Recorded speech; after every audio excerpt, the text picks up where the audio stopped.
আমারও ছবি উঠে যাচ্ছে তোমার দৌলতে আমারও ছবি উঠে যাচ্ছে। দাদা একবার দাঁড়াবে, দাদা একবার দাঁড়াবে।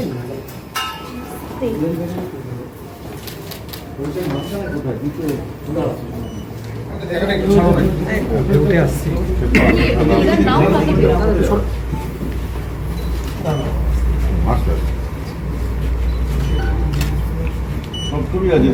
মোটামুটি ছোট ছোট একটা একটু তুলি করছি কেমন আছে হার্ড হয়ে রয়েছে তো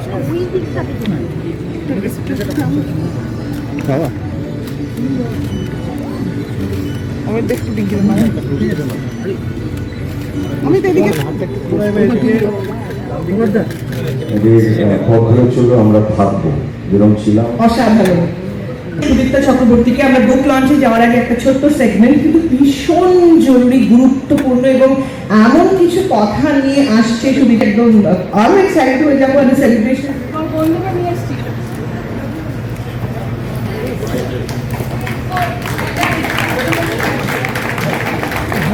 এই সারপ্রাইজ আমরা রেখেছিলাম আজকে।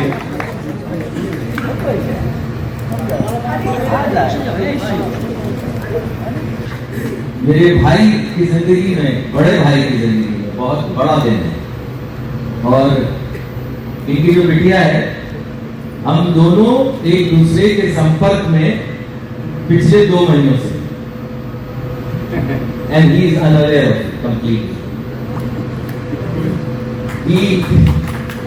ऐसे लगे सरप्राइज ही देना है तो पहले बाइक दिखाओ ताकि ये डेफिनेटली पता चले कि मैं नहीं ऐसे लगते हैं।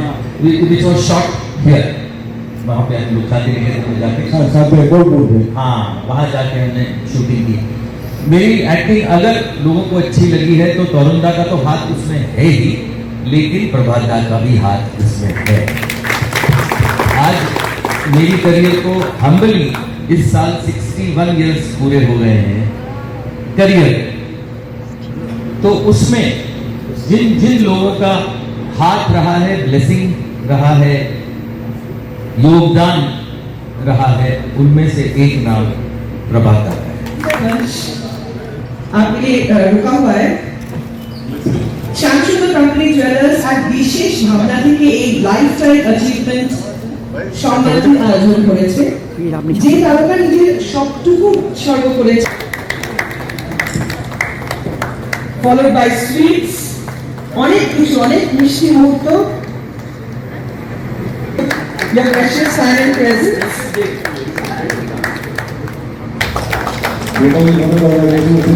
আমার মনে হয় এই মোমেন্টটাতে এটাকে সেভ থাকা উচিত। আমার সিলেকশন না successful as well as critically acclaimed. আমি অনুরোধ করবো মঞ্চে শাশ্বত Chattopadhyay, Rudranil Ghosh, আদেজি please.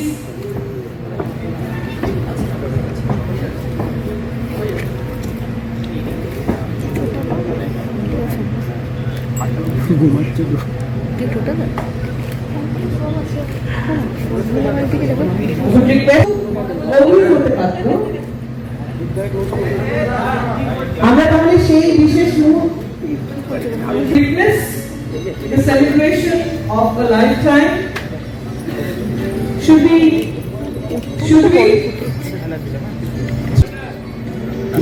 one and a clap stick please fill it up with the claps. Yeah, please.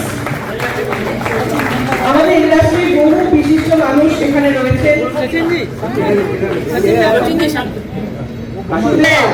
সকলে একটু মঞ্চে আসলে আমরা খুব খুশি হবে। Please if you could join us on stage.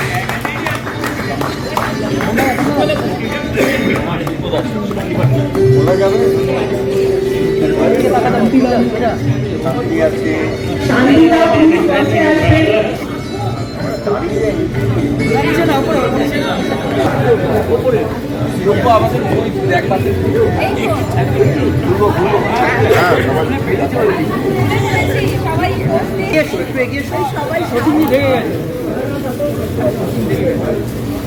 এক সেকেন্ডের জন্য ছবি তোলা বিরতির এখানে হাততালি সত্যি করে মানে লাস্টে যে একটা really a generous round of clapping and applause, please. ওকে নিয়ে সামনে আসো সচিন সামনে আইয়ে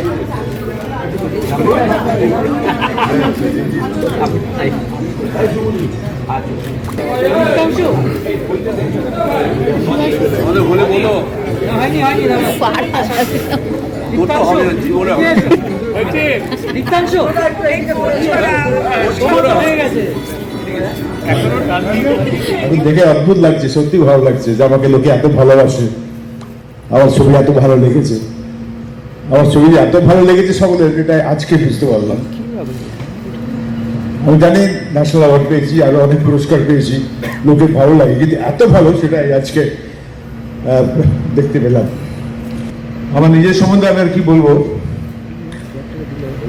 আমি শুধু একটা কথা প্রত্যেককে বলি, প্রত্যেকটি মানুষকে যারা ফিল্ম লাইনে আসতে চান, ফিল্ম ইন্ডাস্ট্রিতে আসতে চান, সেখানে এই ফিল্ম ইন্ডাস্ট্রিতে বলে কোনো লাগে না, কিছু হলো না তাই। এটা আমাকে যে অদ্ভুত লাগে যে কোনো কিছু হলো না বলে ফিল্ম লাইনে আসতে গেলে, এই ইন্ডাস্ট্রিতে আসতে গেলে, সিনেমা জগতে আসতে গেলে অনেক কিছু শিখে আসতে হয়, অনেক কিছু জেনে আসতে হয়। এই যে প্রত্যেকটা অ্যাক্টর যারা भालो अभिनय करें, तब निश्चय अनेक शब्द। और मैं यही कहूँगा कि मेरी सारी शुभकामनाएं, मैं उम्र में छोटा हूँ इसलिए मैं बहुत कुछ उनके बारे में ब्लेसिंग्स और ये वो देना उनका काम है, मेरा नहीं है, लेकिन शुभकामनाएं तो मैं 100% दे सकता हूँ। उम्र में छोटा हूँ फिर भी दोस्ती हम दोनों की बहुत अच्छी है और हमेशा अच्छी रही है, और मेरी शुभकामनाएं हमेशा प्रभादा के साथ, एकता के साथ, पूरी फैमिली के साथ रही है। मैं प्रभादा के लिए गाऊंगा। हाँ सर गाइएगा। तो ये जो मैं गा रहा हूँ वो प्रभादा के लिए। हाँ सर गाइए। बड़े अच्छे लगते ये धरती, ये नदियाँ, ये रहना और মানে আজকে এই বইটা প্রভাত রয়, মানে শ্রী প্রভাত রয়, মানে আমরা প্রভাতদা বলি, ছোটবেলার থেকে দেখেছি।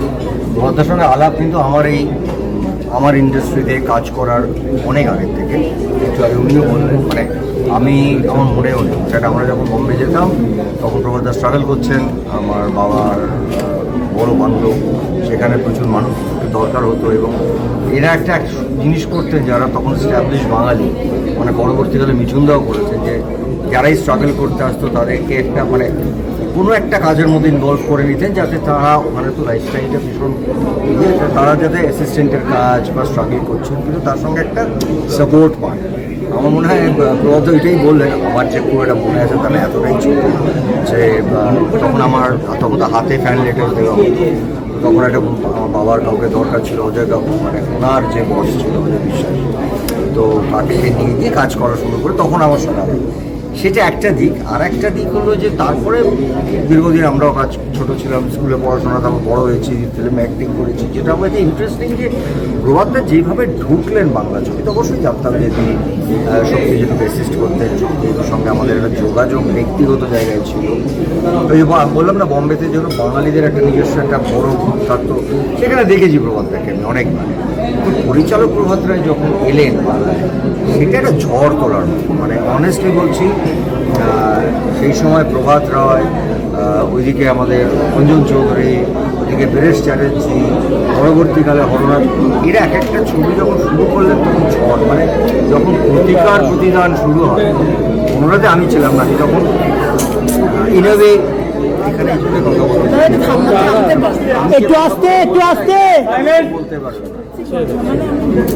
এটা প্রভাত রায়ের জন্য বলছি না, এটা তোরা রেকর্ড রাখতে পারবি, এইরকম জায়গায় কথা বলি।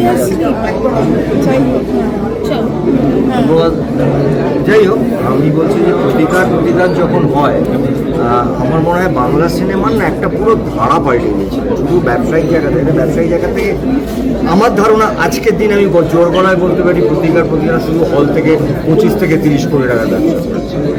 একটাতে ভিক্টর দা, একটাতে চিরঞ্জিত দা। পরবর্তীকালে আমি অনেকগুলো ছবি করেছি। আমাকে আজকেই বিকেলবেলা একজন ইয়াং ডিরেক্টরদের টিম এসেছিল, বলতে আপনি জানেন না বুম্বাদা, আপনার খেলাঘরের একটা দৃশ্য আছে যেখানে বেনু আন্টি বসে কথা বলে, ফ্যামিলি কথা, সেটা এখন হাইয়েস্ট ভিউ।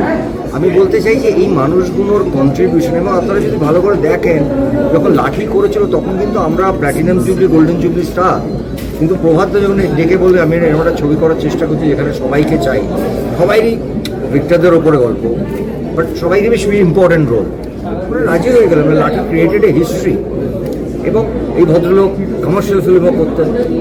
আমার মনে আছে যখন আমি আর ঋতু শুধু একবার বলো করি, প্রথম কাগজে বিজ্ঞাপন তো তখন বেরোতো, তখন তো অন্য কোনো বিজ্ঞাপন ছিল না, লেখা হলো যে প্রথম বাংলা 1 কোটি টাকার ছবি। সো আমাদের এই জার্নিটা না বিশাল বড়, এবং সেটা প্রডিউস করছেন ডক্টর রামা নাইডু, মানে যিনি একজন স্টলওয়ার্ড সাউথে। তো এই প্রভাত দাদের মতন মানুষদের যে হিউজ কন্ট্রিবিউশন, আমার মনে হয় এই বইটা আজকের দিনে ইম্পর্টেন্ট। ইনফ্যাক্ট হয়তো অনেকেরই বিশ্বাস হবে না, মানে গতকাল রাত্রে টিকিট কাটা ছিল, কারণ নানা রকম কারণে আমাকে একটু বম্বে যেতে হচ্ছিল, কিন্তু আমি মোটামুটি বলেছিলাম, আমার উইশ করাও হয়ে গেছিলো, বাইক দেওয়া হয়ে গেছিলো। সকালবেলা প্রভাতদা ফোন করে বলাতে না আমাদের আসলে সাহসও নেই, এক কথায় বলবো সাহস, মানে এরা তো আমাদের কাছে মাস্টার ছিল, টিচার। আমার সাহস হলো না, যখন প্রভাতদা বাবু তুমি থাকবে না, ইনকমপ্লিট হবে।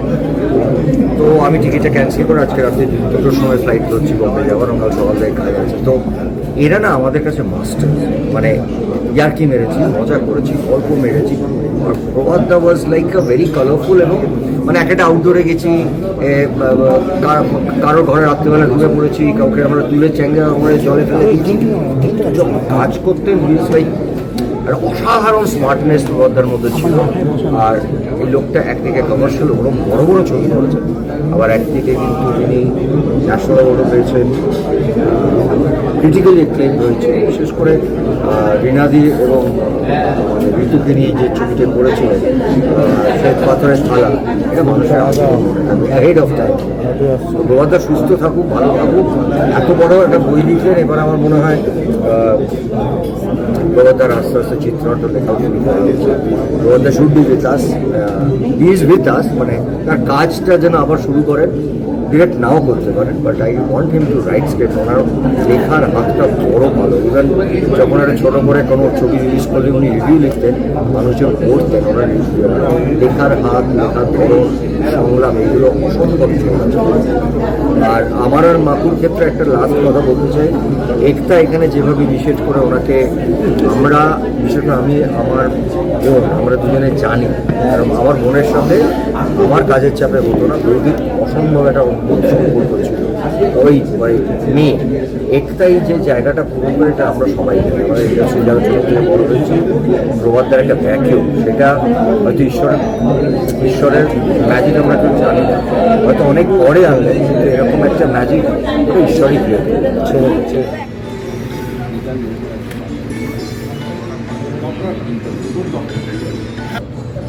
প্রভাতদার সঙ্গে কাজের মজা অনেকগুলো আছে, সেটা সব একদিনে বলাটা খুব মুশকিল।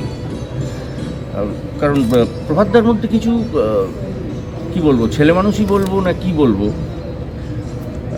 ছেলেদের হুঁশিয়ার করে দিতেন যে ওনার ফ্লোরে যদি কোনো হিরোইনের সঙ্গে কে বসে কোনো ছেলে, কোনো নায়ক কথা বলে, তার সিন কাটা যেতে পারে। এটা শর্ত দিতেন মজা করে, গল্প করছো তো পরে সিনটা আর নেই। তো এইসব অনেক ছেলে মানুষই অনেকগুলো রাত কাটিয়েছি একসঙ্গে আড্ডা। রসিক মানুষ ছিলেন, রসিক। এবং আগেকার দিনে সব মানুষই অল্পবিস্তর রসিক ছিলেন, তাদের মধ্যে এত ক্যালকুলেশন ঢোকেনি তখন, তারা ইমোশনাল ছিলেন। আমাদের এখন বড্ড বেশি ক্যালকুলেশন ঢুকে গেছে, ইমোশন মারা গেছে। আর তার ক্যামেরাকে কতটা মিস করছেন এখনো? হ্যাঁ, ক্যামেরাকে কতটা মিস করছেন? মিস তো করছি। এখন যতদিন আমরা যদি আবার ছবি করতে পারি তাহলে ঠিক হয়ে যাবে। যতদিনে ছবি করছি মিস তো করবোই। ওটা তো আমার 40 বছর, 40 কেন 42 বছর জীবন আমার ক্যামেরা নিয়ে কেটেছি। যখন আমি অ্যাসিস্ট্যান্ট ছিলাম তখন থেকে ডিরেক্টর হওয়া পর্যন্ত আমার 42 বছর এই জগতে আছি, ফিল্মের জগতে। না চাইলে আজকে সেটা করছি না বলে মিস তো করছি। নতুন করে ভাবনা কিছু আসছে, মানে ছবি করার কোনো ভাবনা কিছু আসে? হ্যাঁ, ছবি করার কোনো ভাবনা কিছু এসছে? লেখা আছে, আমার শরীরটা একটু ঠিক হলে আমি করবো আবার। দীর্ঘদিন তো আপনি বোম্বেতে ছিলেন, সেক্ষেত্রে এই বিষয়গুলো কি আত্মজীবনীতে ফুটে উঠেছে? আমার ব্যবসায়িক মানে সমস্ত আছে। আমার মানে অতীতের বম্বেতে যা যা কাজ করি, 17 বছর বম্বেতে ছিলাম, এই 17 বছর কী কাজ করেছিলাম আমি সবই আছে। আর পাঠকদের উদ্দেশ্যে কি বার্তা দিচ্ছে এই বই, আপনার আত্মজীবনী? পাঠকদের উদ্দেশ্যে একটা রিকোয়েস্ট করবো, বইটা পড়ে দেখুন। একজন ডিরেক্টর হতে গেলে কত কি করতে হয়, কত পরিশ্রম করতে হয়, কত সাধনা করতে হয়। অনেকে আমি আজকাল শুনি প্রায় অনেকেই বলেন যে আমি কোনো লাইনে কিছু হলো না তাই চলে এলাম। যে কোনো কাজ আপনাদের কাজ, কোনো লাইনে গেলাম না বলে ফ্ল্যাশ নিয়ে চলে এলাম, ছবি তুলতে হয় না। শিখতে হয়, সেটা করা দরকার। আপনার এই আত্মজীবনীটাকে নিয়ে সিনেমা করার ইচ্ছা আছে? হ্যাঁ, আপনি যে আত্মজীবনী যেটা বই প্রকাশ হচ্ছে সেটাকে নিয়ে এবার সিনেমা করার কি কোনো ইচ্ছা আছে? বুঝতে পারছি না। আপনার এই নিয়ে কি কোনো নতুন সিনেমা করার ইচ্ছা আছে আপনার? ইচ্ছে তো আছেই, শরীরটা আমার একটুখানি গন্ডগোল আছে, সেটা ঠিক হলে আবার নিশ্চয়ই করবো। এই আত্মজীবনীতে কি বিতর্কিত কোনো অংশ উঠে আসছে? কারণ আপনি তো এতটা সময় কাটিয়েছেন, সেখানে যেমন ভালো দিক আছে খারাপ দিকও আছে, সেরকম কোনো বিতর্কিত অধ্যায় কি থাকছে তোমার এই জীবনটা? আপনার এই আত্মজীবনীতে? হ্যাঁ, কোনো বিতর্কিত জায়গা কিছু থাকছে যেগুলো এখনো দর্শকরা জানে না, অনেকে জানে না? বুঝতে পারছি না।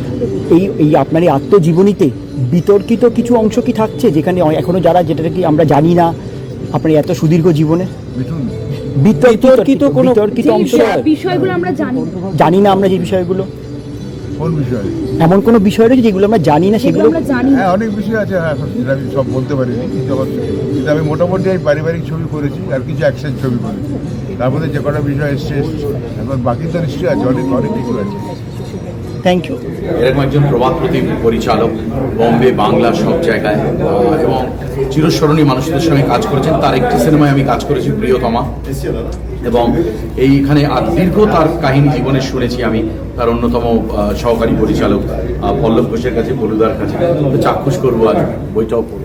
একটা অসাধারণ মানুষ এবং এখনো যিনি ইয়াং, তারুণ্য কী করে ধরে রাখতে হয় গল্প বলার মধ্যে দিয়ে, সেখানে প্রতিবাদ এসছে, রোম্যান্স এসছে, এবং সবথেকে বড় কথা এখনও যে ছবি দুটো সিনেমা যারা আধুনিক সাবজেক্টকে সমাজের গল্প বলবার রোজই চেষ্টা করছেন, যা যা বিভিন্ন প্রেক্ষাপটে ঘটছে, সেই ক্ষেত্রে কিন্তু যেভাবেই হোক না কেন কেউ আতঙ্ক বলে সিনেমাটা তপনবাবু আর প্রভাত রায়ের লাঠি, এখান থেকে এখনও কেউ বেরোতে পারে। ডেফিনেটলি আমি ওনার সম্বন্ধে প্রথমে বলব যে আজকে যদি উনি না থাকতেন এবং প্রভাত রায়ের হাত যদি টোটা রায়চৌধুরীর মাথার উপর না থাকতো, তাহলে টোটা রায়চৌধুরী উনি আমাকে শুধু ব্রেকই দেননি, উনি আমাকে বহু ছবিতে পরপর কাজ দিয়ে একদমে কাজ শিখিয়েছেন। দ্বিতীয় কথা, সারা বাংলাকে চিনিয়েছি যে এই একজন যারা ছেলে এসেছে, আমি তার মধ্যে কিছু দেখেছি, আপনারা বাকিটা দেখে তাকে আশীর্বাদ করুন। এটা দীর্ঘদিন ধরে এই সাহচর্য পেয়েছি, আশীর্বাদ পেয়েছি, ভালোবাসা পেয়েছি। আজকে আমার অভিনয় জীবনে ওনার যে অবদান আমার মনে হয় আর কারো এর চেয়ে বেশি অবদান। প্রভাতদার হাত ধরে বড় হয়েছে, প্রথম লঞ্চ পাপি থেকে পল্লবীর জন্ম, এবং সেই পল্লবী আজকে যতটুকুন যেখানে মানুষের মনে জায়গা করেছি, আশীর্বাদ পেয়েছি, মানুষের অনেক ভালোবাসা পেয়েছি, তোমাদের সবার ভালোবাসা আজও পাচ্ছি। এটা আমার কাছে সবচেয়ে বড় পুরস্কার, মানে আমার কাছে এটা টাকার থেকে বড়, এটা হয়তো একটা বড় ন্যাশনাল অ্যাওয়ার্ডের থেকে বড়, কারণ মানুষের ভালোবাসাটা তার কোনো দাম হয় না, তো সেটা আমার কাছে খুব ইম্পর্টেন্ট। সেই মানুষটা এটা অনেক আগে, এবং আমি নিশ্চয়ই বলবো যে ধন্যবাদ দেবো একতাকে, যে পুরো ইনিশিয়েটিভটা নিয়েছে। এবং প্রভাতটা এমন একটা মানুষ, একটা টাইমে মানে আমরা যেরকম জানতাম ইয়াশরাজ, সত্যি সামন্তর মানে অ্যাকচুয়ালি প্রডিজি, ওনার অ্যাসিস্ট্যান্ট, স্টাইলিশ ডিরেক্টর বলতে যা বোঝানো যায় সেটা প্রভাতটা ছিল। আর সৌভাগ্য বলতে পারো যে তার সেই 40 বছর জার্নির মধ্যে কোথাও দুটো ছবিতে আমার নামটা আছে, একটা সন্ধ্যা তারা, দুটোই চাইল্ড অ্যাক্টর হিসেবে করেছিলাম, আর একটা লাঠি। তো সুতরাং মানুষটা খুব কাছ থেকে চিনেছি, প্রচণ্ডভাবে শ্রদ্ধা করি। এখন ওনার কাজের সম্পর্কে যেটাই বলবো সেটা কম হবে, এবং আমার তরফ থেকে সেটা স্পর্ধা দেখানো হবে বাংলা চলচ্চিত্র জগতে, এবং সে উত্তম কুমারের সময় থেকে পেরিয়ে আজকে, এবং সেই কাজের মধ্যে কাজ নয়, আমরা তো যেরম সেরম করে পরিচালকরা ঘুরে বেড়াই, যেরকম ফ্যাশন আইকন হয়ে যাওয়া। হ্যাঁ, প্রভাতদা এখনও নিজের ফ্যাশনটা, নিজের পোশাক আশাক, চুল, হ্যাঁ, প্রভাতদা সেই মানুষটা যারা গাড়ির পাশ দিয়ে হেঁটে যাওয়ার সময় গাড়ির কাছে নিজের চুলটা সেট করে নেন। হ্যাঁ, কাজের দারুণ একটা প্রভাতদা এভারগ্রিন, এরকমই থাকবেন, এবং এই বইটা পড়লে মানুষ অনেক কথা জানতে পারবেন। আশা করি প্রভাতদা মন খুলে অনেক কিছু লিখেছেন। আমার সৌভাগ্য, প্রভাতদার সাথে আমি দুটো ছবিতে কাজ করার সুযোগ পেয়েছি। একটিতে তো নিজেকে আর মানে নিজের ঢাক নিজে পেটাতে লজ্জা করে, একটিতে বলা যায় গ্রাম ভূমিকায়, মানিক ছবিতে আমি অ্যাকচুয়াল অরিজিনাল মানিক। এছাড়া পরে আমি হ্যাংওভার বলেও একটি ছবিতে 2010-এ হয়েছিল এটা, আর মানিক হয়েছিল 2005-এ। এছাড়াও প্রভাতদার সাথে আমার ঘনিষ্ঠতা নানা কারণে, একটা তো কারণ ছিলই, সেটা হচ্ছে প্রভাতদা দীর্ঘদিনের আমাদের টালিগঞ্জের মুম্বাই থেকে চলে আসার পরে কর্মী ছিলেন, রোজ স্টুডিওতে আসতেন, তার স্টুডিওর নানা চ্যালেঞ্জকে তাকে ফেস করতে হয়েছে। সেই সময় আমরাও টালিগঞ্জের আমাদের আর্টিস্ট ইউনিয়নের কাজের কারণে নিয়মিত বসতে হতো যাতে সুষ্ঠুভাবে আমাদের কাজগুলো চলতে পারে এই সময়টাতে। এছাড়াও প্রভাতদা নিজে একটা আমাকে নিয়ে ছবি করার জন্যও আমরা আউটডোরে গেছিলাম, যদিও যা হয় ছবিটা হয়নি, কিন্তু আমরা স্ক্রিপ্ট করার জন্য বেশ কিছুদিন গঙ্গার ধারে একটি জায়গায় ছিলাম। তো সেই সব স্মৃতি জমে আছে। আর প্রভাতদা তো আমি তো খুবই সামান্য মানুষ, প্রভাতদা বিরাট নির্দেশক। তো প্রভাতদার আরও দীর্ঘ সুস্থ জীবন আমি কামনা করি। আরেকবার করতে বলুন।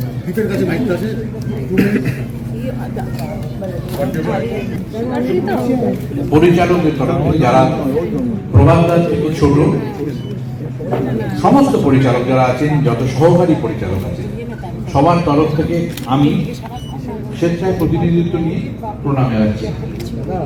সমস্ত যত আমাদের ভাইরা আছেন, বোনেরা আছেন, যারা পরিচালক, সহকারী পরিচালক, এই কারণে প্রভাত রায় পরিচালক হিসেবে সফল তো বটেই, তার থেকেও বড় সফল হচ্ছেন সহকারী পরিচালক হিসেবে। কারণ সহকারী পরিচালকের সিংহাসন পর্যন্ত পৌঁছতে গেলে যে কঠিন জার্নিটা করতে হয়, সেই সফল জার্নিটাই মানুষটা কমপ্লিট করেছে। কাজে আমাদের কাছে কি অসম্ভব প্রেরণার। এবং অনেকেই আজকে জিজ্ঞেস করি এবার তুই এই লাইনে এলে কেন, ইন্ডাস্ট্রিতে এলে কেন, ফিল্ম ইন্ডাস্ট্রিতে অভিনয় করতে পারবে স্টুডিওতে। ওরা বলে কোনো লাইনে কিছু হলো না তাই এখানে এলাম। এটা আমার প্রথম খারাপ লাগে, অত সহজ নয়। অন্যান্য জগতের মধ্যে এই জগৎটাতেও আসছে বা জানাতে বা পরিশ্রম করতে, দেখি শেখা উচিত।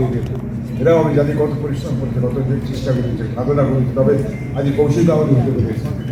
তো সেই জন্য আমি তাদের কাছে অনুরোধ করবো যারা এই জগতে আসছেন তারা কিছু শিখে তারপরে আসুন।